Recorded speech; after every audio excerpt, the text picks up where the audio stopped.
Shalom y bienvenidos a Vía Haftaj Israel, una frase hebrea que significa amarás a Israel. Esperamos que se queden con nosotros, ya que nuestro maestro, el Dr. Baruch, nos compartirá una enseñanza expositiva de la Biblia.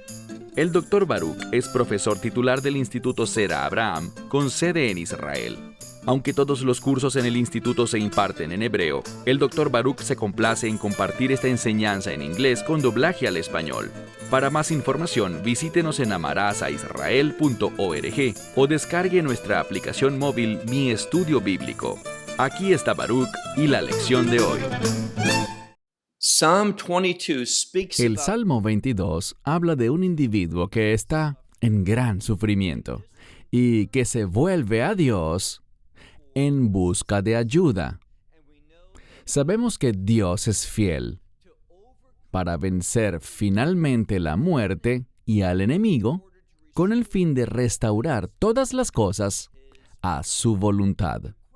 La pregunta que debemos hacernos es esta: ¿vamos a ser parte de esa restauración? Y hay solamente un camino posible, que es por medio de la aceptación del Evangelio, del plan de salvación de Dios.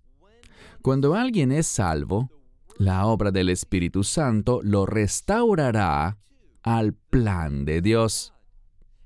Y cuando digo al plan de Dios, principalmente estoy hablando de su voluntad.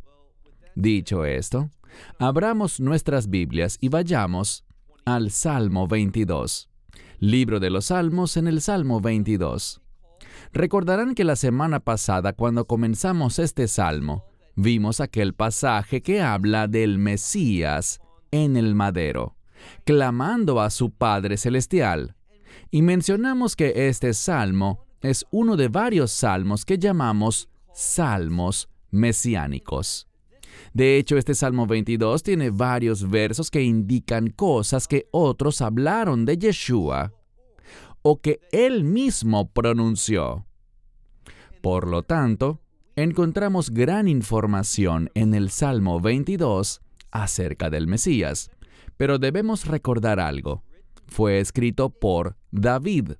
Fue escrito por sus experiencias cuando enfrentaba dificultades, persecuciones y los ataques del enemigo. Así que aunque este salmo tiene relevancia para Yeshua y da detalles sobre él en aquella cruz, también debemos entender que hay gran revelación, mucha verdad, para ayudarnos a vencer los ataques del enemigo y a hacerlo caminando en fidelidad, confiando en él y dependiendo de su ayuda. Dicho esto, retomemos donde quedamos la semana pasada en el Salmo 22 y vamos a comenzar en el versículo 18 en hebreo, 17 en español. Noten lo que aquí se dice. Leemos en este verso: contaré todos mis huesos. Y muchas personas ven esto relacionado con el hecho de que cuando alguien era crucificado, se deshidrataba, sudaba copiosamente debido al dolor.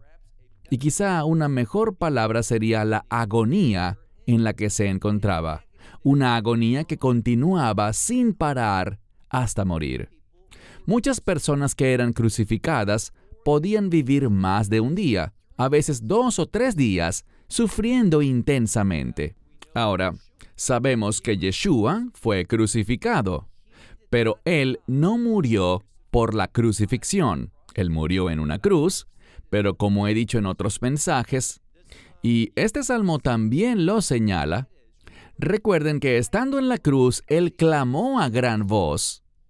Bueno, una de las formas en que la gente moría, la causa más frecuente de muerte en aquella cruz, por la crucifixión, era la asfixia. Los condenados no tenían la fuerza necesaria para poder tomar un respiro, pero el Mesías, él clamó a gran voz, gritó, «Consumado es», y luego entregó su espíritu. Por lo tanto, él no murió asfixiado, sino que, como hemos mencionado en otras enseñanzas, aquel que no conoció pecado, quien fue perfecto y sin pecado, la Escritura dice que se hizo pecado por nosotros.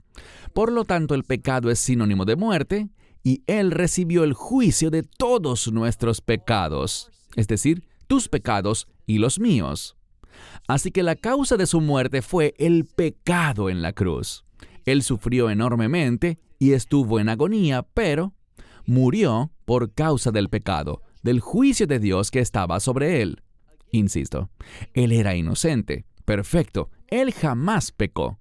Fue tu pecado y el mío, el pecado de la humanidad, que de acuerdo a la palabra de Dios fueron puestos sobre Él. En medio de este sufrimiento, Él dice, contaré todos mis huesos. Asimismo se dice que ellos, los que estaban en la cruz, me mirarán y me contemplarán. Y sabemos que había testigos, gente que lo miraba mientras colgaba en ese madero. Y la gente decía diferentes cosas con respecto a él. Ahora, el siguiente verso. Dividieron mis vestiduras entre ellos, y sobre mi ropa, y se usan dos palabras, la palabra levush, con lo que uno se viste, y beget, que significa ropa. Sobre mi ropa echaron suertes. Esto se cumplió, lo sabemos, cuando leemos los relatos de los evangelios. Este es otro ejemplo de cómo este salmo se relaciona con el Mesías Yeshua y su obra de redención. Y aunque Él murió, sabemos, y esto es un testimonio para nosotros, que fue resucitado. Dios el Padre lo levantó de entre los muertos, y eso nos da también a nosotros esperanza en la resurrección. Y tú, verso 20 en hebreo, 19 en español, y tú, oh Señor, no te alejes. Nuevamente, tenemos una información maravillosa con la que comprendemos, y esto es lo que enseña el verso, nuestra dependencia de Dios. Queremos estar con Él. Y la manera como estamos con Él es estando en medio de su voluntad. Así que Yeshua, cuando miramos este salmo y lo aplicamos a Él, recibimos revelación. Pero debemos recordar que David es el autor, y aunque David fue inspirado por el Espíritu Santo, y escribió estas cosas que muchas de ellas, no todas, pero muchas, aplican a Él, debemos ver que la sabiduría está en recibir esta verdad e implementarla en nuestras vidas, estos principios. Entonces tú, oh Señor, no te alejes. Fortaleza mía y ayuda mía, apresúrate. Dios es fiel. Debemos comprender que Él, y esto es fundamental, es imprescindible que nos aferremos a esto y lo creamos, que Él es nuestra fortaleza y nuestra ayuda. Sin Él en nuestra vida, no tenemos esperanza. Pero como veremos en un momento, cuando estamos en medio de una relación de pacto, y cuando entras en una relación de pacto, y ese pacto es el nuevo pacto, se trata de un pacto eterno. Lo que digo a menudo es esto, citando al autor de Hebreos. Si la sangre de toros y machos cabríos y ovejas tuvo un resultado positivo, Dios miró esa sangre y hubo beneficios de esa sangre en la vida de la gente. El autor de Hebreos dice, siendo así, ¿cuánto más lo tendrá la sangre que fue derramada por ti y por mí del Hijo unigénito de Dios? Así que Él es en verdad nuestra fortaleza y nuestra ayuda. Y el escritor dice, apresúrate, es decir, reconoce que sin esa fortaleza, sin esa ayuda de Dios, por medio de una relación de pacto, este hombre no tendría esperanza. Dice en el verso 21 en hebreo, 20 en español, salva mi alma de la espada. Y ciertamente esto era muy relevante en aquellos días, cuando una de las formas más comunes de morir en batalla era por la espada, ser herido por una espada.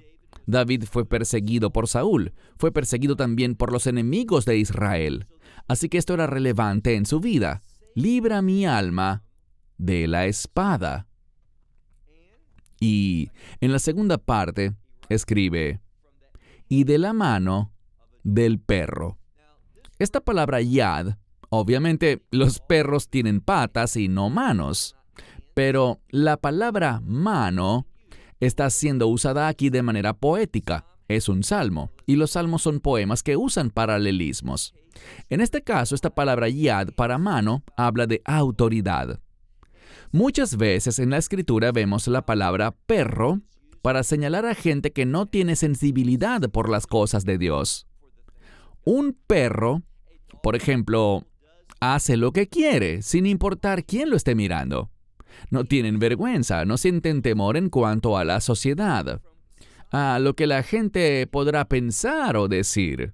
Los perros no se preocupan por eso. Ellos persiguen su objetivo sin pensar en otras cosas. Lo que está diciendo aquí es que él no quiere caer presa de ellos, estar bajo su autoridad ni su poder con esa mentalidad. Así que leemos. De la mano del perro, él dice, y es una palabra que muchos traducen como preciosa, pero habla de su individualidad. Esta palabra es paralela a la palabra nafshi, mi alma. Habla de nuestro ser y en este caso habla de la misma esencia de quién Él es. David está diciendo aquí, en este salmo, que a la esencia misma de lo que Él es, líbrame porque Él quiere hacer algo. David está comprometido con el llamado que Dios ha puesto sobre él. ¿Y qué quiere hacer? Mira el siguiente verso. Él sigue hablando y dice, sálvame de la boca del león. Y esta es una palabra, si lees y estudias este salmo y te fijas en la primera parte, hablamos de la palabra arié y la palabra arí, ambas relacionadas con león. Y esta es la palabra arié. Sálvame de la boca del león y de los cuernos, y esta es la palabra ramim, que probablemente habla de algo como un bisonte o algún tipo de animal grande. Dice, de los cuernos, y los cuernos no se refieren solamente a una amenaza, sino también hablan de fuerza y poder. Así que dice, y de los cuernos del búfalo, tú me has respondido. Probablemente no hemos entrado en este salmo con la profundidad y la minuciosidad con la que deberíamos. Pero cuando prestas la atención debida, verás algo. A lo largo de este salmo, especialmente en la segunda mitad, lo que estamos estudiando hoy, vemos que va y viene entre la segunda persona singular, o sea, tú, y la palabra él, ese pronombre en tercera persona singular. Y es como si David se dirigiera a ti, oh Dios, y luego hablara de él. Es claro que habla del mismo sujeto, pero aquí está lo hermoso. Hemos dicho que este salmo es mesiánico, y es como si hablara del Mesías en tercera persona, y luego hablara con Dios el Padre en segunda persona. Y este ir y venir entre la segunda persona singular y la tercera persona singular dice mucho acerca de la unidad entre Dios el Padre y Dios el Hijo. Mira ahora el verso 23 en hebreo, 22 en español. Anunciaré tu nombre a mis hermanos. Nuevamente, el nombre. Este es el nombre de Dios, relacionado en este contexto, este salmo es mesiánico, con el nombre del Mesías. Y está hablando aquí, como mencioné, del llamado de David, que todos somos llamados a ser personas que testifican, que revelan la verdad de Dios y, por supuesto, su plan de salvación. Así que el autor aquí, el rey David, está diciendo: anunciaré tu nombre a mis hermanos, en medio de la congregación te alabaré. Bien, no habría necesidad de que él dijera el nombre de Dios, porque sus hermanos lo conocerían, y está hablando de Am Yisrael, el pueblo de Dios. Ellos conocían ese nombre. Pero este salmo es mesiánico. Podría estar enfatizando la responsabilidad que tú y yo tenemos de compartir el nombre de Yeshua con otros. Y también de alabarle a Él, tal como dice aquí, te alabaré. Mira el verso 24 en hebreo, 23 en español. Los que temen al Señor lo alabarán. Esa es la clave. En esta frase tan simple, ¿cuántas palabras en el texto hebreo? Yirei Hashem Jaleyuhu, que significa los que temen al Señor, ellos lo alaban. Y realmente está en tiempo pasado, lo que implica que ellos tienen un testimonio, tienen un historial de alabar a Dios. Además, toda la simiente de Jacob. Voy a tocar este tema muy brevemente, pero es algo muy desafortunado. Y cada vez que hablo de este tema, recibo numerosos correos, quizá la mayor cantidad de críticas por correo en cuanto a lo que voy a decir ahora. Y me refiero al nombre de Jacob. Fíjate en el contexto aquí. Estamos viendo algo y el paralelismo de cada salmo es crucial para ayudarnos a entenderlo. Estamos equipando aquí a los que temen al Señor con los que lo alaban. Y dice, toda la simiente de Jacob. Jacob no significa engañador, sino que Jacob significa el que persigue a Dios o el que va detrás de Dios. Y cuando te fijas aquí, aquellos que van detrás de Dios ven la prioridad en esto. Tienen su prioridad en Dios. De eso se trata el temor del Señor. Así que toda la simiente de Jacob que hará, ellos lo honrarán a Él. Y asimismo, lo temerán. ¿Quiénes? Toda la simiente de Israel. En este verso estamos viendo lo que la Torá nos enseña, y es que la palabra zerá, simiente en hebreo, es tan significativa. Lo vemos con respecto a Zerá Abraham, la simiente de Abraham, refiriéndose al Mesías, pero también refiriéndose a la descendencia por la fe, por la misma fe de Abraham Avinu, nuestro padre Abraham. Y esta palabra simiente se relaciona con la congregación de Dios, con aquellos que están conectados con Él por medio de un pacto. Así que todos los que son de Israel temerán, demostrarán reverencia por Dios. Siguiente verso. Porque Él, hablando de Dios, no menosprecia ni abomina la aflicción o el sufrimiento del afligido. Dios es sensible, y esto es vital en la vida de David. Piensa en esto. El amado del Señor, eso es lo que significa el nombre de David, el amado de Dios. Y David, en su fidelidad, y sabemos que hubo momentos en los que David no hizo lo que Dios quería que hiciera. Pero David, como dice la Escritura, su corazón era Leiv Nahón, un corazón firme, un corazón conforme al de Dios. Tenía un deseo de servir a Dios. La obediencia de David y su fidelidad, todo eso le trajo gran sufrimiento a su vida. ¿Qué dice aquí? Porque Él, refiriéndose a Dios, no menosprecia ni abomina la aflicción del afligido. ni esconde su rostro de él, sino que cuando clama a él, ¿qué hace Dios? Esta palabra shamea. Shamea habla de que Dios oye, pero no solo oye. Esta palabra lishmoa siempre implica intrínsecamente una respuesta. Escuchar y moverse. Escuchar y actuar.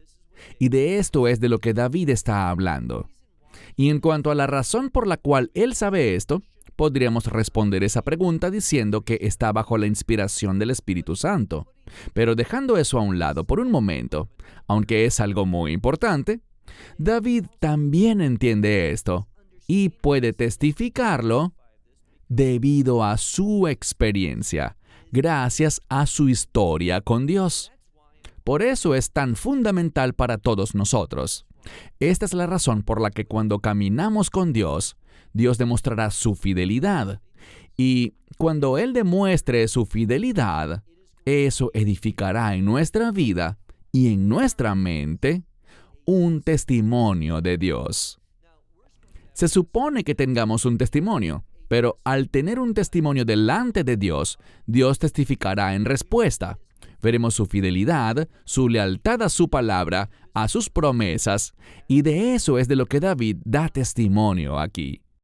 Él escribe que Dios, con aquel que está en una relación de pacto con él, cuando esa persona sufre, Dios no lo menosprecia, no lo desprecia, no ignora ese sufrimiento como si no tuviera importancia. No esconderá su rostro de tal persona, sino que cuando clame a Él, shamea, Él escucha y Él responde. Verso 26 en hebreo, 25 en español. De todos los versos para traducir, este es probablemente el más difícil en este capítulo, en este salmo, porque dice, de ti, a lo que se refiere es a lo siguiente, de ti, de mi relación contigo, de mi experiencia, de lo que he experimentado de la fidelidad de Dios, dice, de ti viene mi alabanza. Y noten dónde hace esta alabanza. En la congregación. Literalmente, Kahal Rab, en la gran congregación. Y debido a esto, noten algo de David, algo muy cierto que funciona en ambas direcciones. Cuando caminamos en fidelidad, cuando somos obedientes, nuestra obediencia produce como resultado una situación en la que experimentamos la fidelidad de Dios. Claro que Dios siempre es fiel. Y cuando digo que Dios siempre es fiel, quiero decir que si obedeces serás bendecido, y si desobedeces serás maldecido. Así que incluso en el juicio, el castigo y la disciplina, vemos la fidelidad de Dios. Pero en este caso, David está hablando de manera positiva. Y lo que está diciendo es esto. De ti, de mi experiencia contigo, oh Dios, yo tengo alabanza. Y quiero dar a conocer esa alabanza. ¿Dónde? En la congregación, en la gran congregación. Y ahora David dice, basado en las acciones de Dios en mi vida, quiero responder en esto, haciendo que mis votos pagaré delante de los que te temen.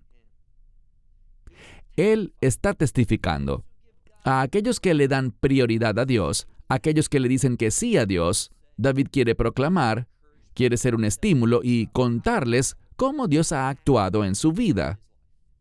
Esto es lo que todos nosotros deberíamos procurar, y Dios siempre nos da la capacidad de tener ese testimonio.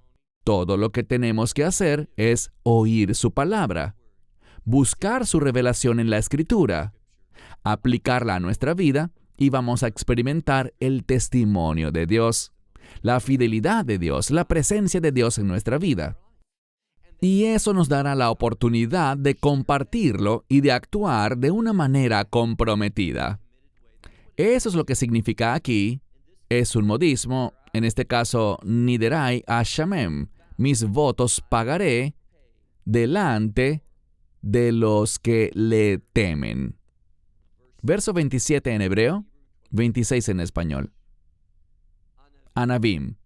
Anavim significa aquí los humildes. Esta palabra humildes reconoce algo.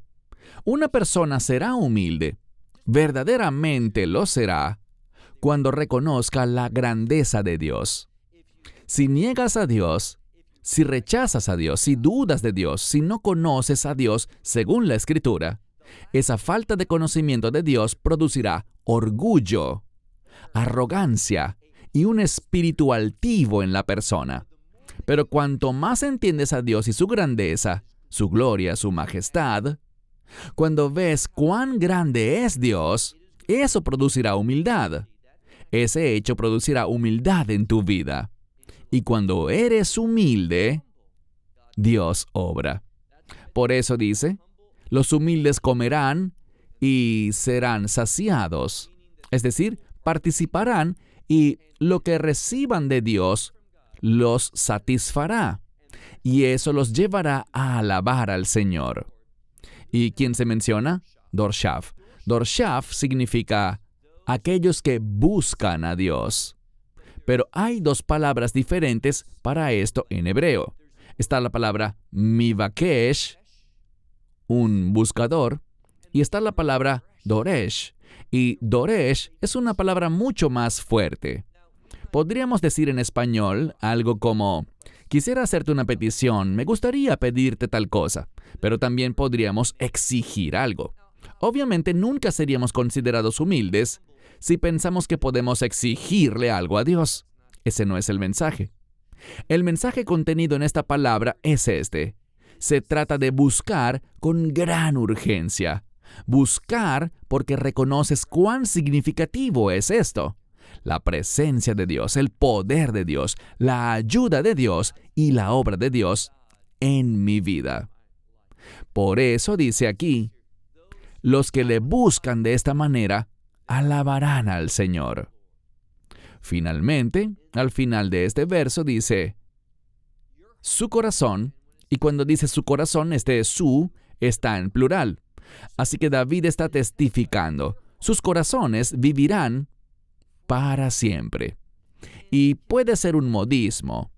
El corazón a veces se relaciona con el pensamiento, y los pensamientos de Dios son eternos. Es decir, lo que Dios piensa es la realidad.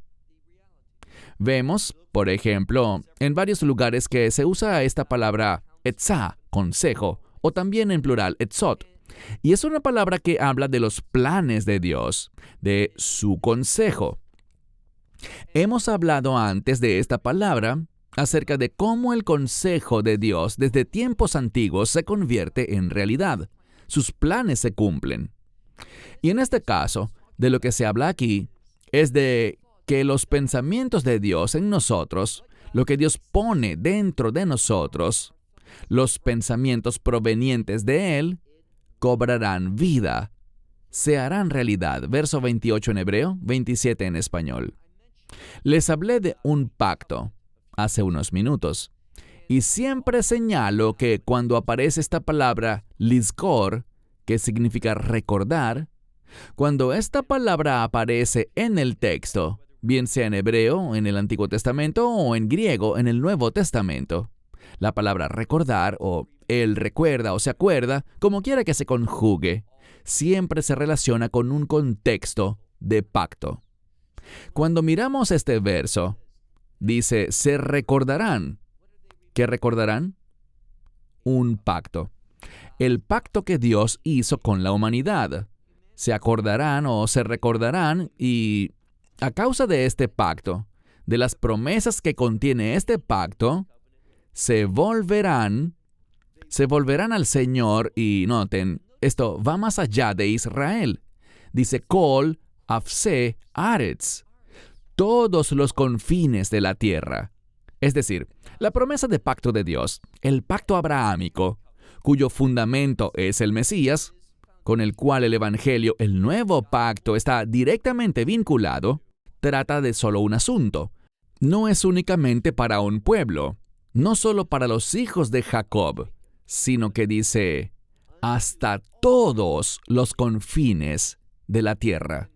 Y aquellos que recuerden y se arrepientan, eso es lo que significa volverse, dice, se volverán a Dios a causa de este pacto y adorarán ante ti. ¿Quién? Kol Mishvachot Goyim. Todas las familias de las naciones.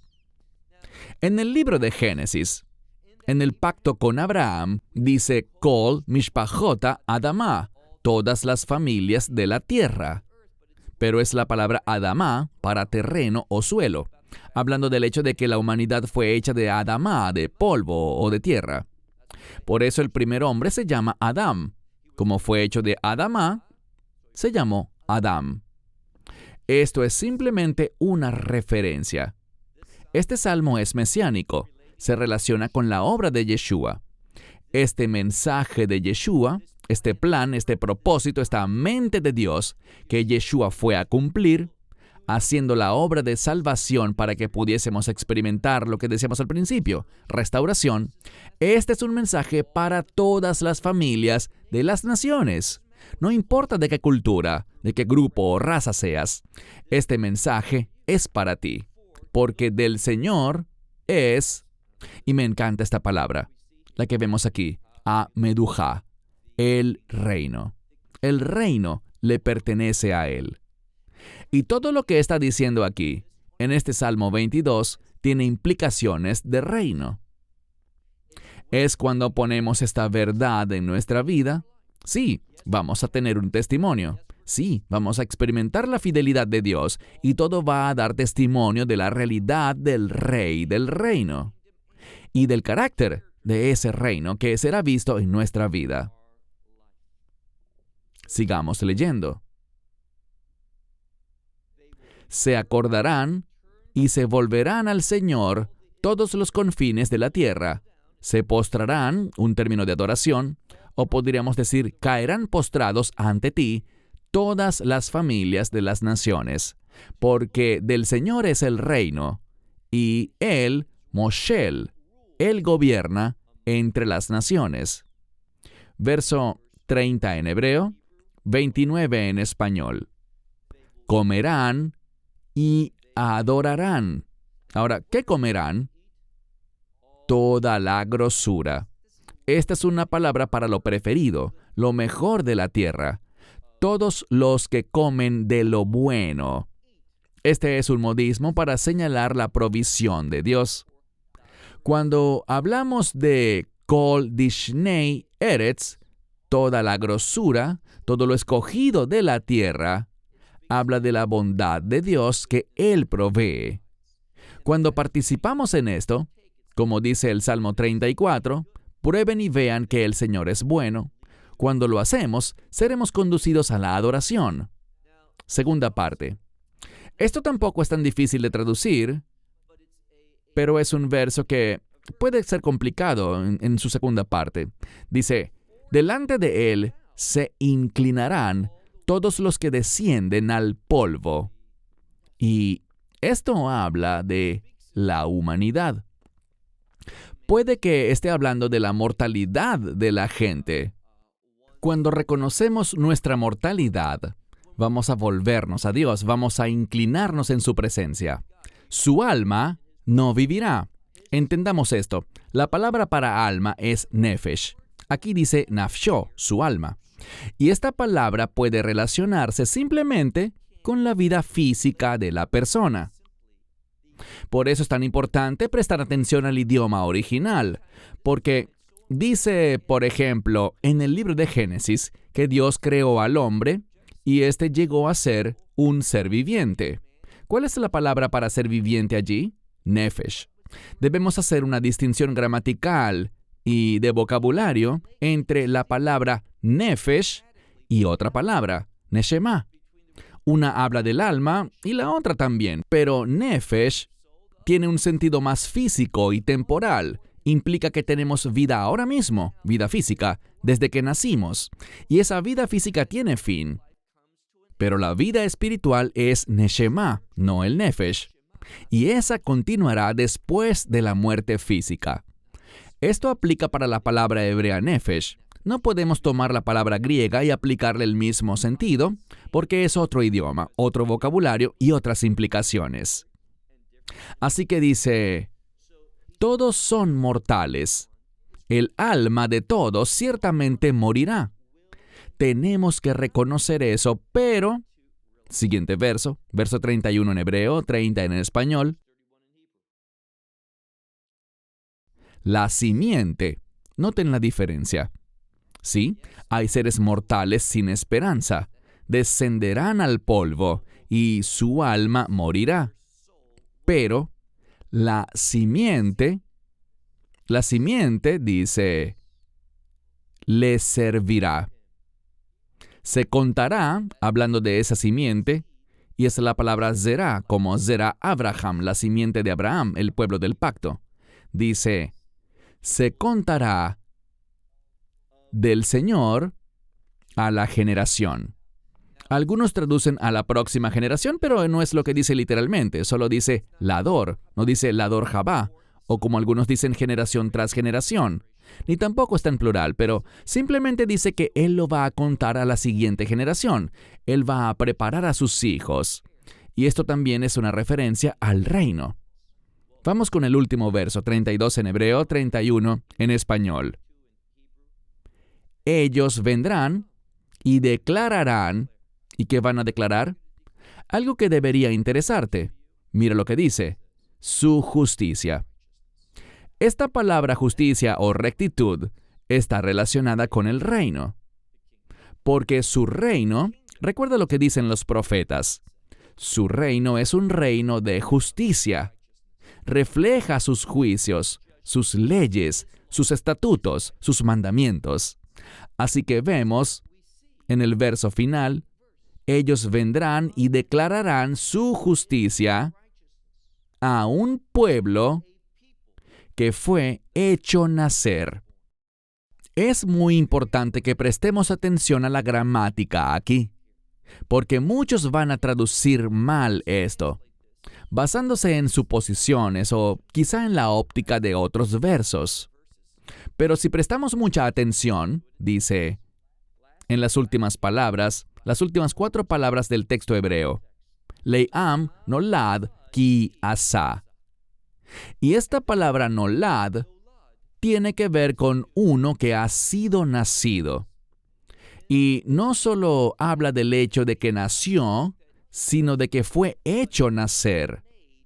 En otras palabras, esta idea de ser nacido subraya que ocurrió un acto el cual dio vida. En esencia, estamos hablando del segundo nacimiento, que viene por la fe en la gracia de Dios. Todo envuelto en sus promesas de pacto, en lo que su pacto produce cuando entramos en una relación de pacto con Él. Cuando Dios, y aquí está la clave, cuando Dios se obliga a sí mismo para con un pueblo a causa de ese pacto. Así que leemos, a un pueblo que fue hecho nacer. Y Él es la razón que los hizo nacer, porque ki asa, porque Él lo ha hecho. Él ha dado esta vida. Él ha producido este nacimiento. Y quiero cerrar con lo siguiente. Hace unos días estaba enseñando en el libro de Mateo, capítulo 19. Y allí habla de la regeneración. Y esta regeneración, muchas veces escuchamos ese término y solemos pensar en la regeneración individual, en nacer de nuevo, ser una nueva criatura, y eso está bien. Pero, en realidad, cuando esa palabra es usada en el libro de Mateo, habla de regeneración en otro sentido, en ese contexto. Y me refiero al Hijo del Hombre, el Mesías Yeshua, sentado en el trono de Dios y trayendo la justicia de su reino para que sea experimentada. Y quiero cerrar con esto por una razón, porque este salmo habla del Mesías en la cruz. Ahora entendemos por qué lo hizo. Él murió en esa cruz para que las personas pudieran nacer de nuevo, ser parte de un pacto, un nuevo pacto, que se relaciona con el mensaje del Evangelio, para que pudiésemos ser partícipes de las promesas de Dios, para que pudiésemos comer, por así decirlo, lo bueno, de la grosura de la tierra. Y el hecho de ser receptores de la obra de Dios en nuestra vida producirá que nos inclinemos ante Él, que nos postremos delante de Él para adorarle. Y eso nos irá preparando para nuestra vida en el reino. Podemos tener una probadita ahora, en esta era, pero ese es nuestro verdadero destino. Ser parte de un reino, y concluiré con esto, un reino de justicia y rectitud. Verán, la razón por la que David sufrió al buscar la voluntad de Dios es que David estaba comprometido con la justicia. Y la razón por la que el Hijo de David, el Mesías Yeshua, fue a la cruz, fue para que su reino de justicia pudiera ser experimentado por aquellos que invocan su nombre. Cuando estudiamos el Salmo 22, encontramos mucha revelación acerca de la persona, es decir, la identidad y la obra del Mesías. Este Mesías que es el Hijo de Dios, Dios con nosotros, cuyo nombre es Emmanuel. Bueno, cierro con esto hasta la próxima semana, cuando tendremos una presentación muy especial, y es el Salmo 23. Hasta entonces, Shalom, desde Israel. Shalom from Israel. Esperamos que te hayas edificado con el mensaje de hoy y lo compartas con otros. Te invitamos a seguir nuestros estudios cada semana por este canal y por el portal de YouTube de Amarás a Israel. También puedes descargar nuestra aplicación móvil gratuita, Mi Estudio Bíblico. Finalmente, para obtener más información sobre nosotros, visita nuestra web amarasaisrael.org, donde encontrarás otras conferencias de Baruch en audio, video y texto. Hasta el próximo programa. Que el Señor te bendiga en Yeshua HaMashiach, Jesús el Mesías, mientras caminas con Él. Shalom desde Israel.